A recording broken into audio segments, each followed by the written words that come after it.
Assalamualaikum warahmatullahi wabarakatuh. Baik, sebelumnya saya ucapkan terima kasih sudah bersedia duduk di sini merapat ini. Kita di sini sama-sama berbagi praktik baik ya. Kebetulan ini saya dapatkan duluan di Pulau Penggerak. Ini ilmu ini mau saya bagikan ke kawan-kawan yang lain. Semoga bisa dipahami. Ini kegiatan ini merupakan salah satu tuntutan tugas saya di dalam kegiatan TGP, pendidikan guru PDP, pendidikan guru penggerak. Saya termasuk TGP angkatan 9 di Kalbar. Masih ada lagi nanti angkatan 10 dan angkatan 11. Jadi itu nanti bisa dicek di PKB, kalau dapat undangan bisa daftar guru penggerak. Karena tidak semua orang bisa ikut guru penggerak.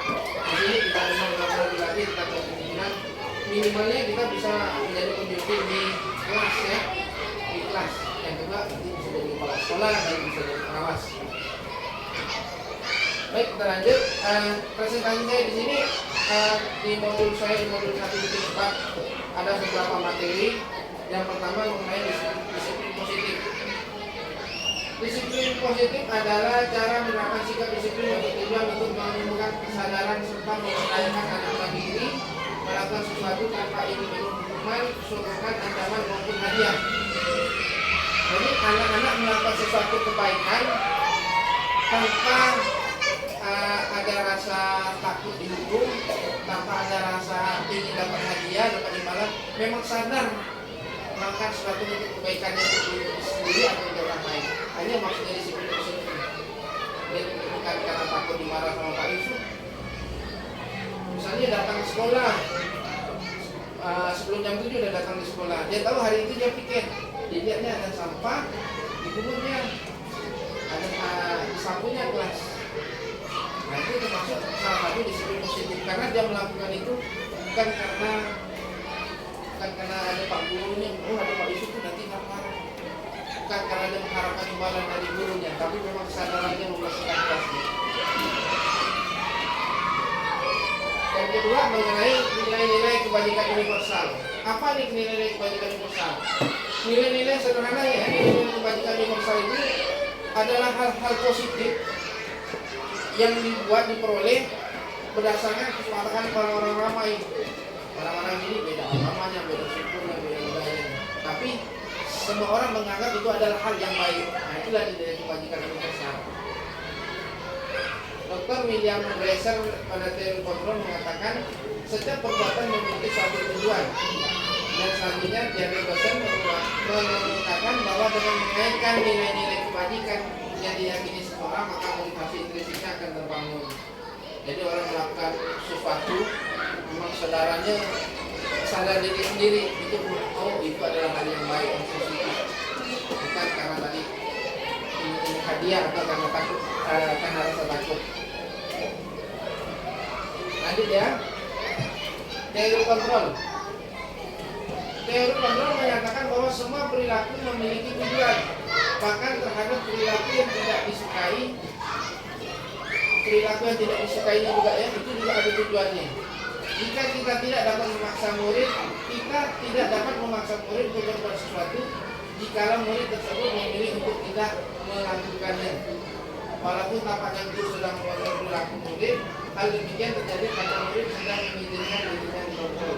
Saat itu bentuk kontrol guru menjadi dasar dan dipilih. Maksudnya militer kontrolnya. Ada anak, bapak ibu sekalian lah contohnya, bapak ibu sekalian, tadi saya panggil minta tolong duduk di sini karena saya mau menyampaikan beberapa materi. Bapak ibu bersedia duduk di sini. Pertanyaan saya, apakah bapak ibu duduk di sini ini karena saya mengontrolnya duduk di sini? Saya yang mengontrol bukan? Bukan. Berarti iya, bapak ibu datang di sini memang karena kesadaran, oh iya ada yang minta tolong nih. Nah kalian mau nolong karena keinginan kalian untuk menolong orang, menolong saya, makanya bapak di sini. Walaupun saya datang tadi minta tolong di sini, bukan bahasanya saya nyuruh ya, tapi kan minta tolong. Tapi bapak ibu bersedia ke sini. Bapak ibu nampaknya kayak saya yang ngatur ya, padahal bukan saya yang kontrolnya, tapi Bapak Ibu sendirilah yang merelakan dirinya duduk di sininya mendapat dalam teori kontrol. Kita tidak bisa memaksa murid melakukan sesuatu kalau murid itu nggak mengizinkan kita ngaturnya. Kamu kayak pikir buang sampah, antum buang sampah yang ada buang sampah itu gunakan buang sampah besar. Boleh nggak dia menolak? Bisa nggak dia menolak? Bisa. Tapi kalau dia melakukannya, apakah kita yang mengontrol dia? Tidak ya. Tapi dia sedang mengizinkan kita untuk mengontrolnya. Apa sih kita kontrol? Padahal bukan. Selanjutnya, ada 3 motivasi perilaku manusia. Yang pertama, motivasi menghindari ketidaknyamanan atau hukuman. Yang kedua, motivasi untuk mendapatkan imbalan atau penghargaan dari orang lain. Yang ketiga, motivasi untuk menjadi orang yang mereka inginkan dan menghargai diri sendiri dengan nilai-nilai yang mereka percaya. 1, 2, 3. Yang ketiga inilah motivasi yang paling baik, yaitu motivasi dari dalam dirinya, motivasi intrinsik. Kalau yang satu, dia melakukannya dulu mau sampah tadi, kenapa? Takut dihukum sama guru. Guru dan guru kan itu kondak dihukum sampah, dia marah nih. Itu karena dia ketakutan hukuman. Yang kedua, dapat imbalan. Hukum sampah, kalau disuruh ngasih hadiah. Dia melakukannya karena mendapatkan imbalan, dapat hadiah. Yang ketiga dia nggak berani. Kesadaran dirinya sendiri untuk buang sampah. Sebelum disuruh, sebelum bukan untuk mengharapkan hadiah, ada sampah diambil, buang ke tong sampah. Ada nggak anak-anak seperti itu? Kira-kira ada nggak anak seperti itu? Ada ya. Kalau ada anak yang seperti itu, berarti dia sudah punya motivasi dari dalam. Hebat tuh guru kelasnya. Kelas berapa tuh anak? Kelas 6. Nanti gurunya ya. Yang hebat berarti guru kelas 6. Baik, sampai sini ada pertanyaan kan? Ada, selanjutnya dan hukuman. Hukuman bersifat tidak terencana atau tiba-tiba, mendadak. Dilakukannya saat itu tiba-tiba ya dibuat hukuman. Contohnya ada seorang anak, dia tak selesai mengerjakan tugas, tak selesai, bel udah bunyi nih, datang gurunya, tak selesai terus, nanti tak selesai berdiri, depan kelas, angkat kakinya, itu hukuman ya. Nah, ada satu lagi, ada anak di pagi hari datang sekolah, dia terlambat masuk kelas, udah jam 7 dia belum masuk. Masuk kelas dia terlambat, jadi disuruh gurunya dikasih sanksi. Kira-kira itu hukuman juga bukan? Hukuman bukan tuh? Yang anak datang terlambat? Hah? Anak datang terlambat sekolah. Konsekuensi ya Bu ya? Ya, kalau hukuman tadi, nah, dibuatnya cuma satu arah tiba-tiba. Kalau yang terlambat, kita kan di kelas ada buat kesepakatan tadi itu. Jadi kalau datang terlambat, nanti apa akibatnya? Nah, si anak udah tahu kan, nanti kamu datang terlambat. Kamu tahu kan kesepakatan kita apa? Kalau terlambat gimana konsekuensinya? Oh iya Pak, saya tidak boleh masuk sampai jam sekian. Aduh, saya nanti mau sampah di luar dulu gimana? Nah, itu konsekuensi. Jadi ada perbedaan antara hukuman dan konsekuensi. Kita lanjut. Penghargaan. Suatu penghargaan adalah suatu benda atau peristiwa yang diinginkan dan dibuat dengan persyaratan. Hanya jika Anda melakukan hal ini, maka Anda akan mendapatkan penghargaan yang diinginkan. Jika A, maka B. Matematika ya. Di PGSD ada pelajaran ini nggak ya? Ada PGSD? Jika makan Ada kan? matematika kan ada PGSD 2 semester. Implikasi. Jika ini maka jika A maka B maka C lagi kan? Inilah dari penghargaan. Jika anak melakukan hal ini, maka dia akan mendapatkan itu.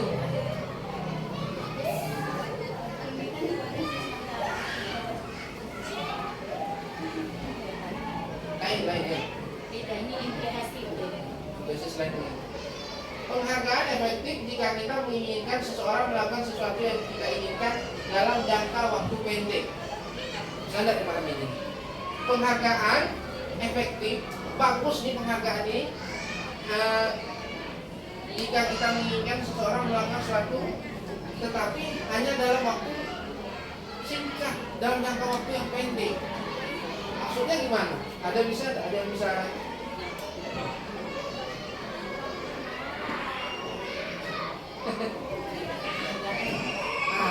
gimana minta? Penghargaan efektif jika menginginkan seseorang melakukan sesuatu yang kita inginkan dalam jangka waktu pendek. Maksudnya gimana? misalnya anak-anak itu melakukan sesuatu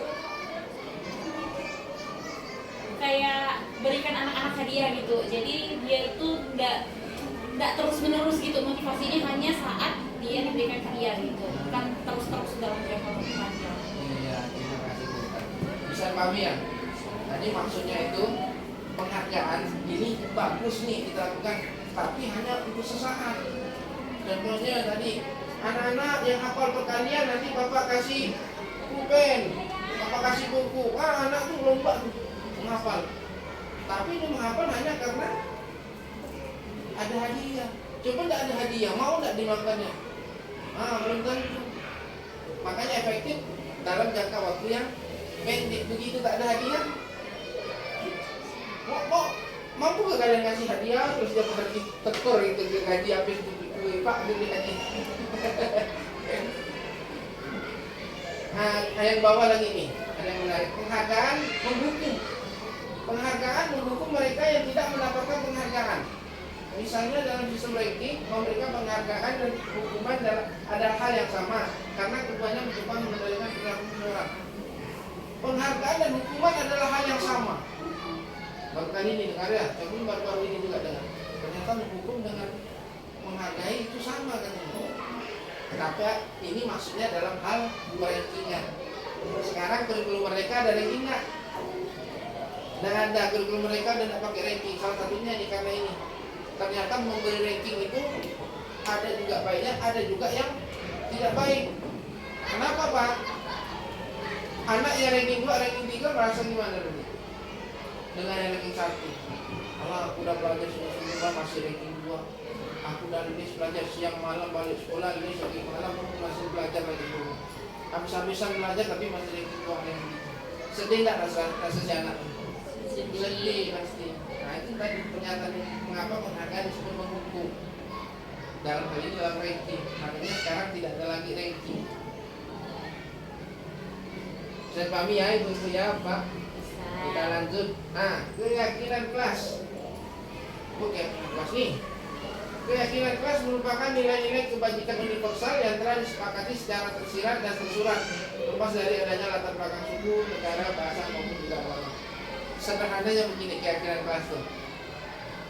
Di kelas, waktu baru masuk kan dari anak naik kelas 3 naik kelas 4. Sebelum mulai pelajaran kita buat dulu keyakinan kelas. Awalnya seperti ini. Anak-anak, kita sudah di kelas 4, kita buat dulu keyakinan kelas kita. Pertama, kalau piket harus gimana? Piket harus gimana? Harus dikerjakan Pak piketnya. Kalau selesai piket gimana lagi? Alat-alat dikemas Pak, dikembalikan. Bisa aja menyebutkan itu, kita ambil nilainya. Kalau piket harus dikerjakan Pak piket. Nah, kalian piket itu untuk apa? Untuk apa piketnya Pak? Kebersihan, ada nilai kebersihan, nilai kenyamanan. Itu adalah maksud dari keyakinan kelas ini. Keyakinan kelas, kenyamanan, menjunjung tinggi kebersihan, menjaga kebersihan kelas. Itu salah satu poin keyakinan kelas. Bisa ya Pak Ibu? Sudah ada yang menerapkan keyakinan kelas? Mungkin selama ini kita buat kesepakatan untuk sampai keyakinan kelas. Misalnya piket, kalau udah selesai piket, kawan satu udah selesai, satunya belum, yang udah selesai belum boleh pulang, belum yang lain-lain kan. Itu namanya kesepakatan. Kita tarik poinnya nilai kebersamaan. Nah itu keyakinan. Betul tak boleh paksa. Kesepakatan masih dipaksa. kesepakatan masih apa ya, pokoknya mereka lakukan tuh masih mungkin masih ada sedikit paksaan. Kalau keyakinan kan masih mereka yakini ini paksaan dan ada di dalam diri. iya. Ya makasih Minta. Tadi itu ya kesepakatan tadi itu masih nilainya masih ada kata-kata terpaksaan kan. Jadi dibuat itu bersama-sama mau, tapi kalau udah keyakinan udah benar udah diyakininya, udah diyakini pasti dijalani. Lanjut, 5 kebutuhan dasar manusia. Selama ini kita udah belajar di ekonomi ya, kebutuhan ini kan apa? Primer, sekunder, tersier. Ada 3 kan? Ternyata 5 kebutuhan dasar manusia bukan cuma 3. Premier, itu premier ya? Tersier, primer, tersier, sekunder. Itu ternyata kebutuhan yang pertama, kebutuhan bertahan hidup. Makanan, pakaiannya, tempat tinggalnya. Yang kedua, kebutuhan kasih sayang. Kasih sayang dan rasa diterima. Nah, kayak gimana contohnya Pak? Ada bisa contohkan, nggak tahu nggak maksudnya? Kasih sayang dan rasa diterima. Nah, perhatian dulu. Ada nggak kira-kira di kelas anak-anak yang agak gimana ya? Biasanya kalau anak yang perlu kasih sayang itu dia lebih aktif, banyak berbuat dia. Sebenarnya dia itu minta perhatian gurunya. Balik lagi kita ngasih perhatian enggak? Di rumah orang tuanya mungkin sibuk kerja. Pas di sekolah, kesempatannya tuh karena jauh kawan, gimana sebenarnya dia minta perhatian. Tinggal kita gurunya ngerti, oh si anak ternyata ini. Yang ketiga, kebutuhan dasarnya penguasaan. Kebutuhan pengakuan atas kemampuan. Kebutuhan ini berhubungan dengan kekuatan untuk mencapai sesuatu. Biasanya ini ada anak yang kalau di kelas kita kasih contoh soal, saya pak, katanya, dia dulu. Itu menunjukkan tentang kehebatannya. Ini salah satu contoh dari penguasaan. Yang keempat, kebutuhannya kebebasan. Bebas. Kata bebas ini bisa lah dipahami kan, cuma berhubungan dengan ini kayak gimana maksudnya nih bebas di sini? Kebebasan ini maksudnya gimana? Tidak suka diatur, biasa anaknya kayak gitu tuh. Duduk di sini, nanti maunya pindah lagi kemana-mana. Nanti maunya bebas, kalau udah pelajaran kadang maunya dengan caranya sendiri. Memang ada anaknya seperti itu, tak bisa kita kontrolnya. Tapi memang juga ini kebebasan salah satu yang dianjurkan sama Ki Hajar Dewantara tadi. Didiklah anak sesuai dengan zamannya. Didiklah anak sesuai dengan kodratnya. Kodrat Allah dan kodrat alam dan zaman. Salah satunya alam itu dunia anak-anak banyaknya mau main. Kalau bisa materi itu kita kasih media-media yang mungkin biar senang ya. Nah, disuruh main ke lapangan suka juga. Yang kelima, kesenangan. Kesenangan kebutuhan untuk merasa senang. Kebutuhan akan kesenangan adalah kebutuhan untuk mencari kesenangan bermain dan tertawa. Anak di kelas itu ada anak yang periang, ada anak yang murung. Pernah enggak mungkin? Pernah, ada, benar. Di kelas 4 itu ada anak pendiam ya. Kadang kita udah lucu kawan itu, dia senyum seadanya. Masih senyum-senyum kalem. Tapi ada juga anak yang masih biasa itu ketawa, malah dia yang buat lucu.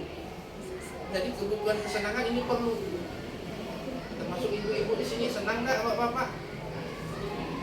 Senang ya? Saya senang. Dulu saya Pak Habi ini, saya lebih kurus lagi dari Pak Habi. Sekarang badan saya berarti menunjukkan kesenangan. Kalau nggak senang nggak kayak gini badan saya ini. Kita lanjut ya, ini materi berikutnya restitusi. Nah ini tolong bapak ibu lebih diperhatikan lagi karena ini penting nih.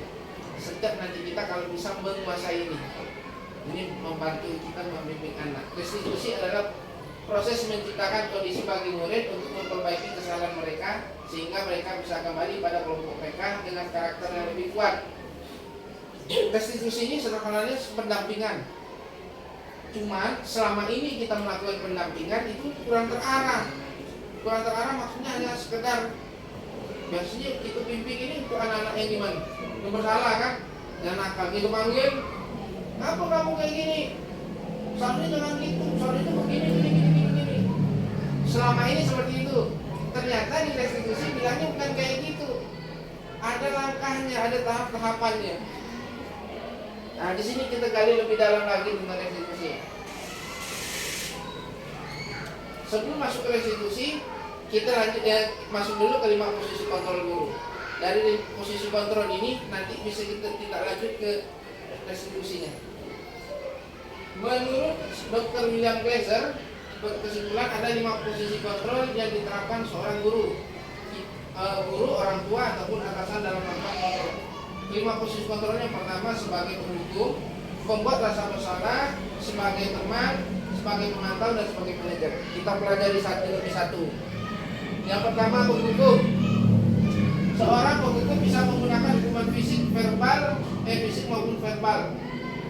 Orang-orang menjalankan posisi penghukum senantiasa mengatakan bahwa sekolah menggunakan sistem atau ada dapat digunakan berburu lebih dalam lagi. Nah, sederhananya begini ya, penghukum itu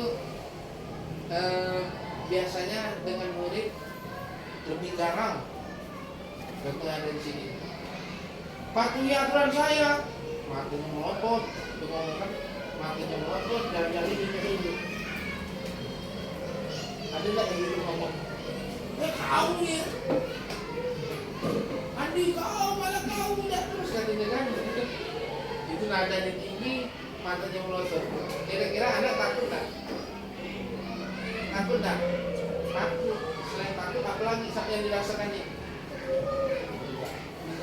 Selain takut, dia merasa takut. Marah. Lebih parah lagi dari marah tuh. Dendam itu keelakan tuh.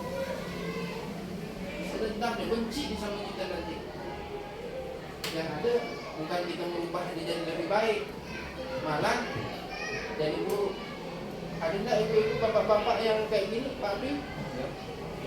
Pernah enggak kayak gini, Pak Bim? Kalau marah sih marah ya, tapi kalau kayak gini alhamdulillah. Marah tapi masih ada ya. Nah, nanti kita sama-sama kita pelajari ini posisi kontrol yang pertama. Ada 5 posisi kontrol. Yang kedua, pembuat merasa bersalah. Biasanya guru akan bersalah lebih lembut. Nah, ini saya nih, saya ngomong lembut. Ngomong lembut. Ya. Membuat rasa bersalah akan menggunakan keinginan yang membuat orang lain merasa tidak nyaman, merasa bersalah atau rendah diri. Nah, biasanya membuat rasa bersalah ini ngomongnya gini. Itu sangat kecewa sekali dengan kamu. Tidak cocok ya ngomong gitu kan? Itulah. Berapa kali bapak harus memberitahu kamu ya? Suaranya lembut, lembut. Bahasa tubuhnya lagi merapat pada arah lesu. Lesu gimana? Bukan loyo ya. Adik, kamu ini bagaimana ya? Kamu sudah berjanji dengan ibu tidak akan terlambat lagi. Kamu kenapa ya senang sekali mengecewakan ibu? Ibu benar-benar kecewa sekali. Oh, macam perasaan anak kalau ini bukan sedih kan? Rasanya dia udah gagal benar nah ya buat orang itu kecewa kan? Orang tua guru lagi merasa kecewa. Yang dirasakan tadi merasa bersalah, sedih, dia merasa kayak orang gagal. Kayak orang gagal, dia udah gagal. Kira-kira posisi yang pembuat rasa bersalah ini dengan posisi penghukum tadi mana yang lebih baik? Ya, dua-dua tak baik nih. Dua-dua tak baik ya Bu ya. Nah, tapi ibu ada tak buat pernah seperti posisi ini? Pernah. Buat siapa bersalah? Ya namanya juga buat salah ya. Ditegur maksudnya kan mau mengingatkan. Tapi ternyata ada yang benar, ada yang salah. Ini posisi yang ketiga sebagai teman. Nah, pada posisi sebagai teman dan merasa akrab, murid itu merasa akrab benar dengan guru. Posisi tidak akan menyakiti murid. Guru pada posisi ini tidak akan menyakiti murid, namun akan tetap berupaya mengontrol murid melalui persuasi. Posisi teman pada guru bisa negatif atau positif. Sebagai teman ini ada nilai positifnya, ada juga nilai negatifnya. Nah, ini posisinya sebagai teman. Ayo bantulah demi bapak ya. Ayo ingat tidak bantuan bapak selama ini. Nah, mungkin apa perbuatan baiknya. Nada suaranya ramah, akrab, bercanda, bahasa tubuhnya merapat pada murid, matas, dan senyum gurau-gurau. Dia negur murid ini kayak gurau. Adi, ayolah bagaimana sih? Kemarin kamu sudah janji ke bapak kan? Kenapa kamu terlambat lagi? Kalau anak ditegur kayak gitu, kira-kira takut gak dia? Adi, kamu kan udah janji dengan bapak, kok sekarang masih terlambat lagi? Takut gak kira-kira si anak? Enggak. Kira-kira berikutnya dia terlambat lagi enggak? Kemungkinan terlambat lagi. Kenapa Pak? Karena kita negurnya harus anaknya tidak merasa bersalah. Dia pun tenang-tenang. Oh kawan banget. Dia menganggap kita sebagai kawan. Nah ternyata ada hal negatif itu tadi. Si anak tidak takut dengan kita. Dia tenang. Dia jadi kalau bersalah. Pak Abi, tolong bawa Pak Abi.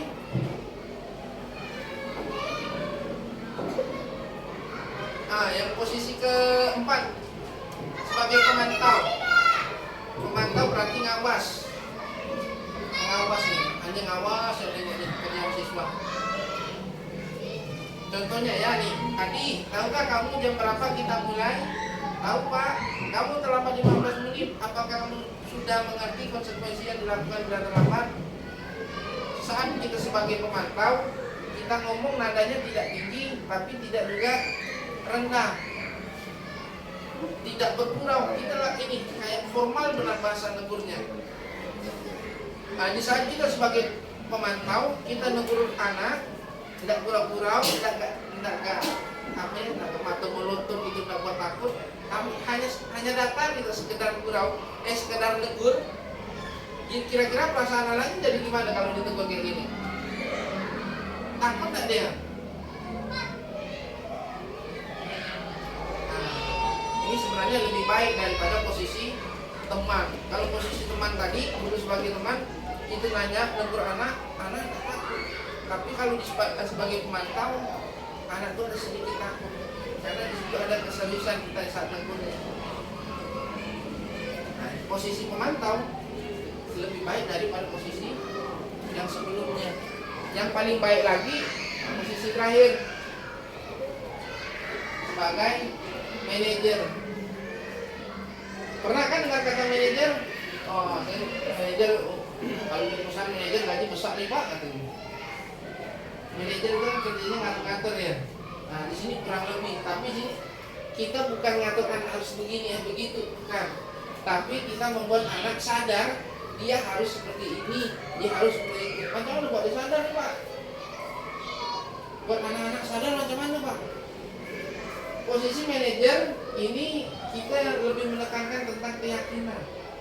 Jadi kita tanamkan ke diri anak tentang keyakinan hal-hal positif tadi itu, kebajikan universal itu kita tanamkan ke setiap anak. Jadi dia pun udah ada keyakinan di dalam diri melakukan sesuatu itu tidak usah masalah karena ada dasar keyakinan tadi. Kalau dia buat salah, negurnya itu kita enak ngasih tahunya. Nanti dia bisa nyari solusinya sendiri tanpa harus dihukum, diplotot-plototin itu. Anak jadi takut. Kalau sebagai di dalam posisi manajer, anak lebih merasa dihargai. Baik, dari 5 posisi tadi, kira-kira yang mana yang paling baik? Posisi mana Bapak? Manajer. Ya, manajer. Cuma sekarang kita nih udah jadi guru, posisi kita lebih sering yang mana? Lebih sering mana Pak Abi? Mungkin yang Temanku. Ada posisi teman. Nah, pemantau. Ya, teman lebih baik lah ya daripada penghukum. Yang penting jangan, bolehlah marah ya. Boleh tak marah?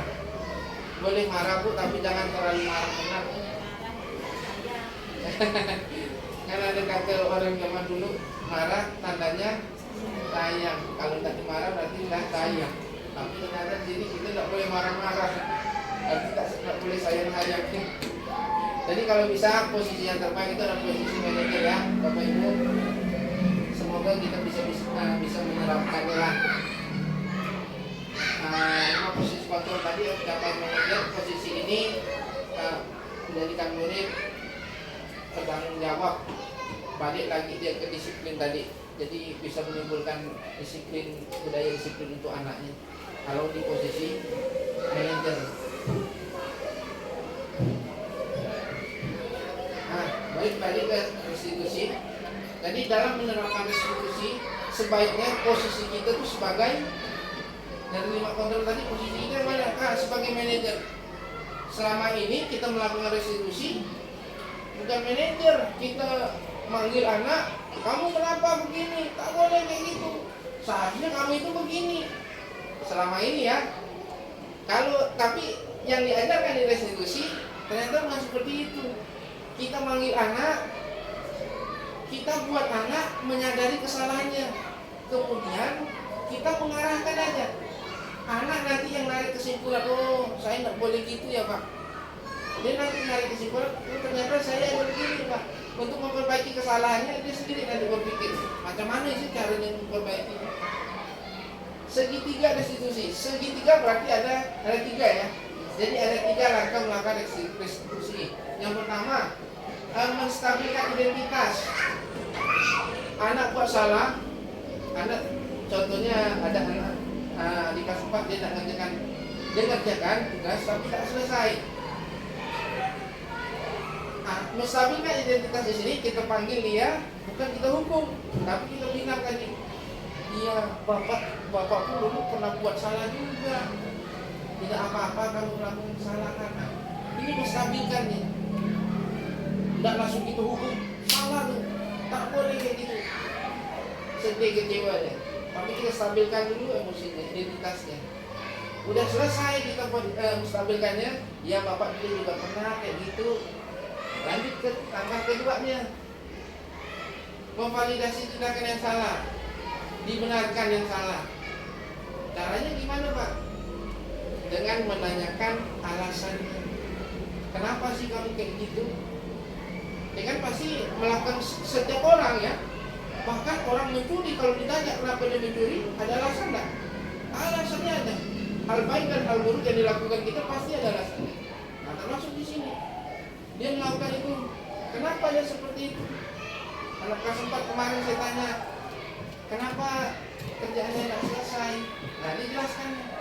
Saya Pak main HP semalam sampai tengah malam. Bangun awal. Dibangunkan sama orang tuanya awal. Sampai ke sekolah pagi-pagi ngantuk, ujung-ujungnya nggak selesai. Nah, dipaparkannya alasannya satu-satu pelan-pelan dirincikannya. Ini langkah kedua nih. Langkah terakhir, nah ini penting nih. Langkah ketiga tentang keyakinan kelas. Itulah guna tadi materi keyakinan kelas itu. Kalau bisa di awal tahun ajaran itu kita buat keyakinan kelas di kelas sama anak-anak, kita buat keyakinan kelas. Kita tanamkan sama anak, nanti dia pun bisa berpikir sendiri. Oh jadi aku tidak boleh gitu, melanggar dengan keyakinan kelas selama ini. Nah, kemarin ya anak kelas 4 itu saya tanya lagi kan, setelah saya nanya, kenapa kamu tidak selesai ngerjakannya? Dijawabkan alasannya, baru kembali lagi. Kamu ingat kan tentang keyakinan kelas? Ingat Pak. Nah, perbuatan kamu ini kira-kira melanggar tidak dengan keyakinan kelas kita? Dijawabnya iya melanggar. Yang mana yang kamu langgar keyakinan kelas kita? Kira-kira apa tuh? Apalah jawabannya? Dia tidak selesai mengerjakannya. Berarti keyakinan kelas mana yang dilanggar? Kira-kira Bapak Ibu apalah tuh? Kalau tidak selesai mengerjakan tugas, apa? Apa Bintang? Tidak. Hah? Tidak bertanggung jawab. Iya, tidak tanggung jawab. Disampaikan iya Pak, saya tidak tanggung jawab Pak. Kerjaan tidak selesai. Dia sendiri yang menyampaikannya. Kita hanya sekedar bertanya apa keyakinan yang sudah kamu langgar. Tidak tanggung jawab Pak. Jadi dari perbuatan kamu harus gimana? Nah, dia sendiri juga yang ngasih solusinya. Oh baik Pak, Pertama saya minta maaf dengan Bapak karena saya tidak selesaikan dengan tugas. Nanti Pak, habis istirahat nanti saya kerjakan ini Pak ya, kerjakan tugas saya kemarin. Yang saya berapa soal kan tidak selesai, ketika berapa soal tidak selesai, nanti saya kerjakan di jam istirahat Pak, tidak selesai nanti saya kumpulkan lagi juga Pak. Jadi dia sendiri yang nyari solusinya. Nah ini hebatnya restitusi ini. Bukan kita yang menentukan anak harus begitu, begini, tidak. Tapi dia sendiri yang memecahkan masalahnya. Makanya kalau bisa nih harus kita pahami tentang restitusi ini, pendekatan restitusi. Jadi menyampaikan ke anak, membimbing anak lebih terarah. Anak pun berpikirnya lebih kritis. Dia bisa mencari solusi dari masalahnya. Kalau bisa semuanya, termasuk saya pun akan terus belajar tentang restitusi supaya nanti kita membimbing anak tidak salah-salah. Baik, sampai sini Bapak Ibu ada yang mau ditanyakan? Ini yang terakhir, terima kasih. Kalau terima kasih tidak perlu saya jelaskan ya Bapak Ibu ya. Saya mau nanya, nasi bungkusnya ada nggak? Belum gini nggak Pak Abi? Belum. Gini lah. Apa gini lah? Udah. Baik Bapak Ibu, terima kasih. Sampai di sini ada yang bertanya lagi nggak? Sudah. Ya. Masih punya Pak Yusuf. Ya. Bermanfaat sekali. Ya Bu, kita sama-sama belajar. Di sini kebetulan hari ini saya di sini. Semoga minggu depan atau minggu depannya lagi Bapak Ibu yang lainnya gantian lagi berdiri di sini. Dan sayangnya Pak Yusuf, Ya Bu. setelah Pak Yusuf jadi guru penggerak dan lulus nanti, lulus P3K, sayang implementasinya bukan Sukartika gitu. Implementasinya ke SD lain. Paling tidak adalah akar-akarnya masih sisa ke sini Bu. Nah ini yang saya dapat dari guru penggerak memang semuanya baik Kak. Yang selama ini mungkin kita agak malas-malasan di dalam guru penggerak jadi lebih rajin kolaborasi, lebih sering kolaborasi, termasuk ini ngomong depan orang dulu lebih sering. Jadi kalau bisa sih Bapak Ibu daftarlah guru penggerak. Karena satu Bu, guru penggerak ini mengajarkan tentang kepemimpinan. Yang saya yakini nih Bu, setiap dari kita ini adalah pemimpin, betul kan?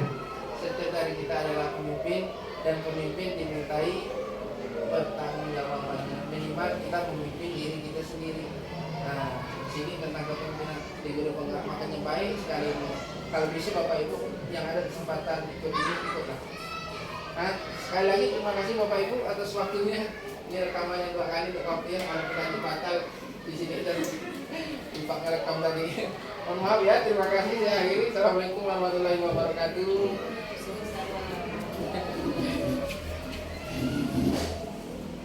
Rekaman nih.